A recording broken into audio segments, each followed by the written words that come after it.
کہ جس کے فیض کے نور سے جہاں کا ہر ذرہ روشن ہو جاتا ہے۔ ایک مرتبہ آپ نے فرمایا کہ ذکر لا الہ الا اللہ کو جو باقاعدگی سے کرنے والا شخص لا الہ الا اللہ کو باقاعدگی سے کرنے والے شخص کا چہرہ نورانی ہو جاتا ہے، جو دور سے واضح نظر آتا ہے، اور جو شخص جس قدر ذکر کی ہمیشگی کرتا ہے، اللہ تعالیٰ اتنا ہی اس کے چہرے کو زندگی میں اور مرنے کے بعد روشن فرماتا ہے اور اس کی قبر کشادہ کرتا ہے۔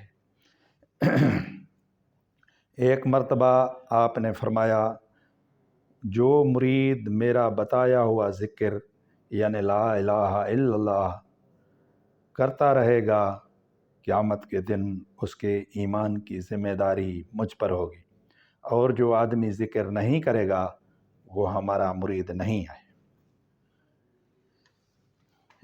ایک مرتبہ آپ نے فرمایا کہ طالب کو سب سے پہلے لسانی ذکر میں ذوق پیدا ہوتا ہے، پھر قلبی ذکر میں، پھر فکر میں، اس کے بعد قرآن مجید کی تلاوت میں، بعد میں درود شریف سے، اور اس کے بعد تحلیل میں۔ اس طرح ذوق میں درجہ بدرجہ ترقی ہوتی چلی جاتی ہے، اور تمام مشاغل میں سے آخری شغل تحلیل ہے، یعنی لا الہ الا اللہ ہے۔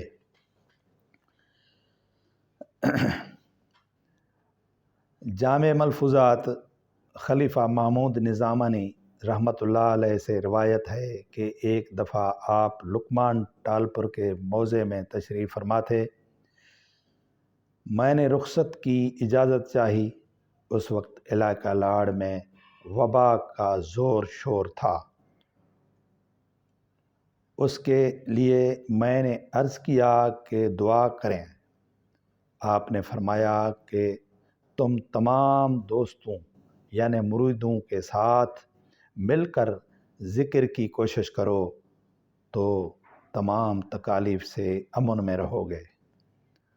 اسی سلسلے میں یہ فقیر یہ عرض کرتا ہے کہ جو بھی وبا اچانک آ جاتی ہے تو اس کے لیے میرے مرشد کے فرمان کے مطابق ذکر میں زور شور کیا جائے، کوشش کی جائے تو وہ تکالیف دور ہو جاتی ہیں۔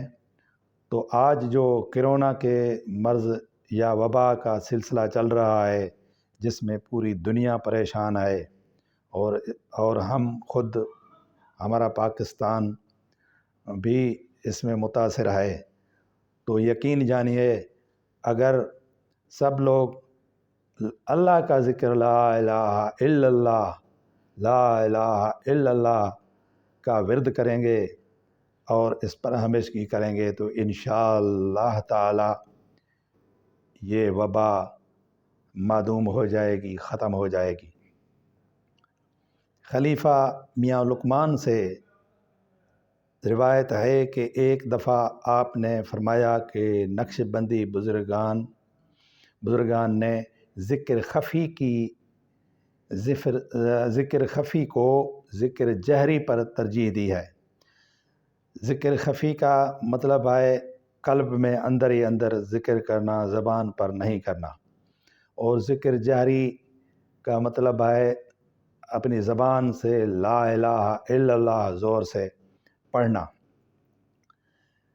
مگر آپ نے فرمایا مگر ہم ذکر جہری کو ترجیح دیتے ہیں، کیونکہ خفی ذکر سے صرف قلب کو راحت پہنچتی ہے، جبکہ با آواز بلند ذکر کرنے سے دل کے ساتھ ساتھ اور اعضاء کو بھی سکون ملتا ہے۔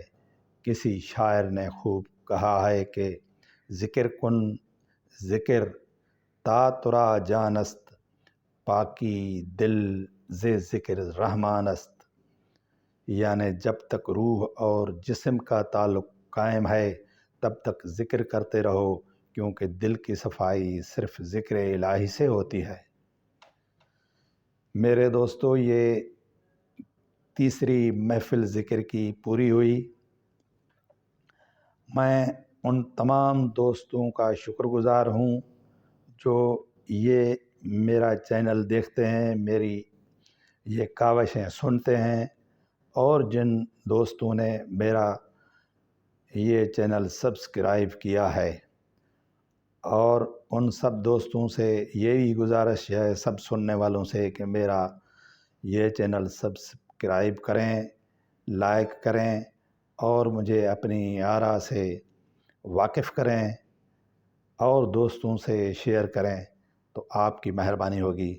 اللہ تعالی ہم سب کو اللہ تعالیٰ کے ذکر کرنے کی توفیق بخشے۔